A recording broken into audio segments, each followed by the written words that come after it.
from WEEK, your home team. This is 25 News at 6. Good Thursday evening, everyone. I'm Tyler Lopez. And I'm Caitlin Canute. Thank you for joining us. Will one Peoria public school flaunt a new name next year? It's a possibility. Alex Mankey sat down with the building committee to see who else they might have in mind in tonight's top story. Woodrow Wilson Primary is up for a new name. The home of the Badgers is currently named after the 28th President of the United States. But his dicey past, including family connections to slavery and no real connection to Peoria, is putting his honor up for grabs. I started thinking about the names of African Americans in Peoria that have done a lot to change the picture of this country, of this city, as it relates to civil rights, helping people that are less fortunate, and just being good citizens. The current Peorian being considered is Dr. Maud Sanders. She was a teacher first, as getting into medical school in that era as a woman was unheard of. Eventually, she got in and made her move to Peoria. At that time, she was the first African-American female doctor in the area and only the second doctor in town to accept African-American patients. Out of the classroom and into her practice, she never stopped teaching, especially to girls. She was the one female in this town that we thought, Dr. Sanders, she's a doctor. You know how that goes. And we never thought about being a doctor, a lawyer, or any of those things. Ernestine Jackson was a patient of Dr. Sanders and would love to see her name on the school. They'll hold 2 public hearings at the beginning of 2018 where the public can also bring forward their own suggestions. Back to you. All right, thanks, Alex. Sticking with education now, a local tuition-free private school will get a chance to spread its wings after the new year. 25 News reporter Denise Jackson shows us when Southside Christian Academy will move into its newly renovated facility.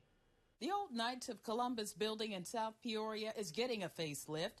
The nearly 12,000 square foot building is being renovated for Southside Christian Academy. Since the school added first grade this year, the number of students has jumped from 11 to 28. The kindergartners are in the same room, but the first graders are in a very small room that was in the other part of the building, and it's just too small. Renovations began in September. One board member says volunteers are doing the work for free, and much of the materials have been donated. We have been blessed with many, many volunteers that come, and they seem to just get the job done for us, and it really helps us in the long run, but it gets people involved too. Meese says renovations will wrap up in a couple of weeks and move-in will begin sometime after Christmas. Southside Christian Academy students will finish their last day at Hilltop Fellowship Church December 15th. When they return from Christmas break January 9th, they'll attend classes inside the newly renovated building. In Peoria, Denise Jackson, 25 News. Thank you, Denise. A Mattoon teacher being recognized for what she calls her mama bear instincts kicking in when she intervened in a school shooting this past fall. You may recall Angela McQueen, a math teacher at Mattoon High School, grabbed the arm of a student shooter and stopped his rampage when he raised his gun in a crowded cafeteria September 20th. One student was injured in that school shooting but has since recovered. The student shooter is charged with 1 count of aggravated battery with a firearm. In that moment, you don't really think, you just react. You know, to me, it's almost like the mama bear instinct. I mean, I don't have kids of my own right now, but it's the instinct of you're not going to do this to these are still my kids, even though I don't know every single kid in there. You're not going to do this to my kids. You're not going to do this at my school. Yeah, a brave lady there. McQueen is being honored by the Illinois State Police, the FBI, the City of Mattoon, Mattoon Police Department, and the school district, again, for her heroic actions. No doubt. Teachers say at least one Chicago public school is overrun by rats. Before Thanksgiving, dead rodents and rat droppings were found throughout an elementary school on Chicago's South Side. And despite a thorough cleaning over the Thanksgiving holiday, teachers and parents are saying there is still a significant rodent problem. Parents, school board members, and activists are angry. In fact, as chaos erupted earlier today at a public school in Chicago's Bronzeville neighborhood, all over this. For now, that school is open, but no hot lunches are being served. We'll have more on this story out of Chicago tonight on 25 News at 10. The White House says President Trump will donate his third-quarter salary to the battle against opioid abuse. Acting Health and Human Services Secretary Eric Hargan made that announcement at today's White House briefing, saying addiction is a personal issue for the president. Part of the way we aim to stop this crisis is by raising awareness of how devastating and deadly drug addiction can be. The secretary there says the money donated by President Trump will go towards the planning and design of a large-scale public awareness campaign on the dangers of opioid addiction. North Carolina authorities are still searching for a missing 3-year-old girl in Onslow County. The FBI says law enforcement officers and dive teams have been searching a wooded area that surrounds a creek for the 3-year-old girl you just saw there, Mariah Woods. That little girl was reported missing Monday morning after her mother and her mother's live-in boyfriend said they last saw Mariah when they put her to bed the night before. The Onslow County Sheriff says additional resources have been brought in to assist with the search efforts, including boats, horses, and helicopters.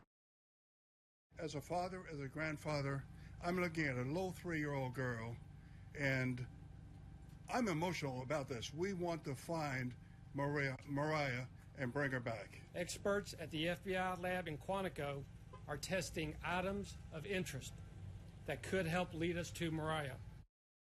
Officers say they're asking for any members of the public who are interested in aiding with the search to participate in a volunteer search effort that will take place tomorrow. Switching gears now to a topic that is making national news these days. Sexual harassment doesn't just happen in the workplace. Yeah, the sad truth is it can happen in a number of places, including schools. Monica Murphy joins us now with more. Monica? That's right, Caitlin. Parents might be watching what's playing out in the news, wondering how to talk to their kids about sexual harassment. So we reached out to a child therapist for some advice. Validate your kids' feelings, that you understand that they felt that way and that you would feel that way too, and thank them so much for coming to you. And tell them how brave they are, because the truth is sexual harassment cases don't just happen at the workplace. So if something makes you feel uncomfortable, then, trust your gut and talk to an adult about that thing that made you feel uncomfortable. To help kids open up about their thoughts and feelings, use age-appropriate language. You're going to use different language when you're talking to a 7-year-old versus when you're talking to a 17-year-old. And then you speak to the truth. So the truth is harassment is when someone is bothering you or irritating you persistently, and you don't like it and you want it to stop. It's unwanted attention or persistence that makes it harassment. An example? If somebody is on the playground and they touch your bottom, they're intentionally touching your bottom and they continue to do so knowing that this is making you uncomfortable. That's an example of sexual harassment. Clausen recognizes that this topic may be uncomfortable for parents, but she says open communication is key. But the truth of the matter is that kids are going to hear this stuff, and so we want them to hear from you. Because everything starts at home. We also don't want our kids to grow up and think that that kind of behavior is okay. So have conversations with them now and let them know you're listening. Now, she also encourages children and parents to report cases immediately to authorities. Caitlin and Tyler?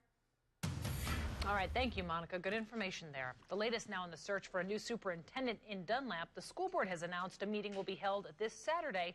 It's at 10 a.m. at Ridgeview Elementary. A consultant from the Illinois Association of School Boards will be there. And the only action item is the approval of the search for both an interim and permanent superintendent. You'll recall earlier this week, the board met to discuss replacing Superintendent Lisa Parker. But parents at that meeting were upset there was no explanation. Many of them questioned the integrity and transparency of board president Karen Disharoon, who changed the agenda of Tuesday night's meeting and posted it on Facebook without telling the board. I think it's important to get somebody sooner rather than later, but since there was such a strong feeling, I'm fine with involving them in the process of selecting an interim as well as a permanent superintendent. Again, the school board will hold that meeting this coming Saturday at 10 a.m. Next on 25 News, because Santa can't be everywhere, the men and women in blue are here. That's right. We'll show you how they're helping deliver some gifts this year and how a local musician is making waves. But first, let's check in with the chief. We have Chuck Collins standing by now with a preview of the forecast. Caitlin and Tyler, do the math. 55 the high today, normal high is 42, and it looks like we'll be warmer than that over the next couple of days. In fact, over the weekend, we might even be near 60 as we have temperatures falling next week. Boy, it'll be a while before those cold temperatures come. Now, overnight tonight will be cold. The low's about 30 or so, but right now 44 in Peoria, 40 in the Twin Cities, so we still have some temperatures falling out to the west, mid-30s around Canton and Macomb. Most of us will wake up to about 29 to 32 for the wake-up call in the morning with clear skies. Back to the 50s tomorrow afternoon, 60 on the weekend, and maybe the 60s on Monday. How long will it last? I'll talk about it coming up. You're watching 25 News at 6 with Tyler Lopez, Caitlin Canute, Chief Meteorologist Chuck Collins, and Jim Matson. Sports. 25 News is your home team.